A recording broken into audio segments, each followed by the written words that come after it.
So at this point we could apply smoothing again just to see what we've got. So I'm just going down to this NURMS subdivision, and I'm just going to take a quick render. Okay, so when I pull those vertices up underneath that lip here, that's what's giving me that curvature. And you can see here that it slowly starts to, fade out.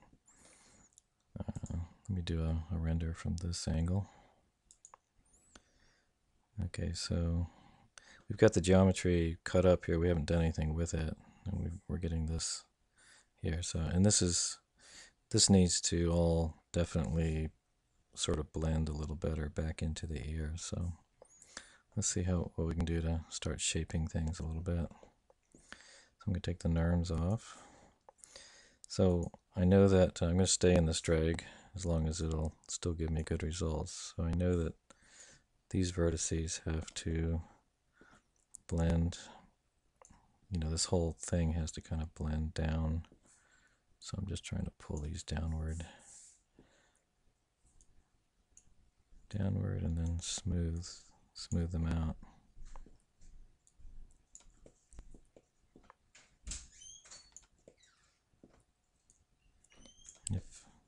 Okay, so that looks like it's wanting to keep it up in the air.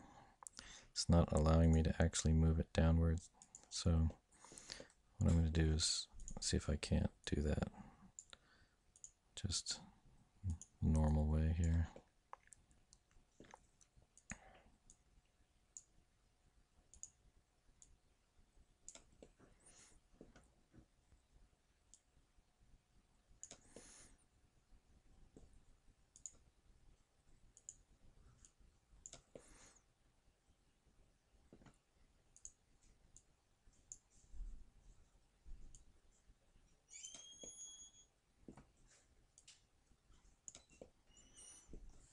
Okay, so I'm getting some of these a little too deep. Sometimes what I'll do is, like when that happens, I'll just go back and use the relax tool sort of as a modeling tool.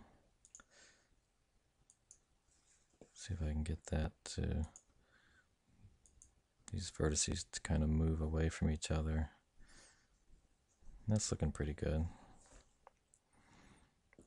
Okay, now we still have this little dent that we need to work out. So let me select those two polygons because we specifically created those for that purpose. And I'm going to use bevel this time.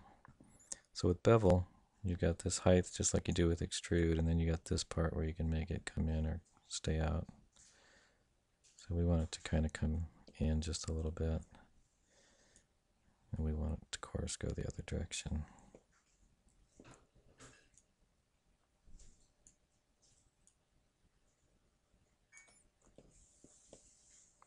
Let's just accept that. I can always move the vertices a little bit. Alright, so got this little shelf. Oh, one thing I forgot to do was we want to get rid of the triangles that are in here. So yeah, I really should have done this earlier, but basically it's a matter of selecting every other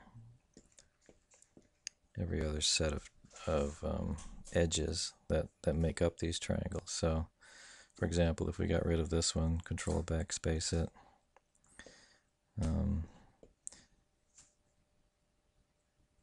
yeah, I should have done it before we did the extrusion, but these all look like four-sided, so I think the next triangle is this one, or pair of triangles. So let's just go around and see what happens here.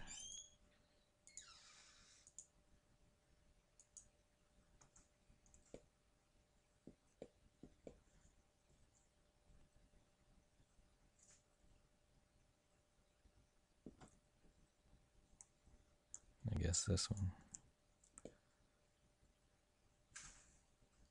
That's kind of a funky triangle. I mean, a funky polygon.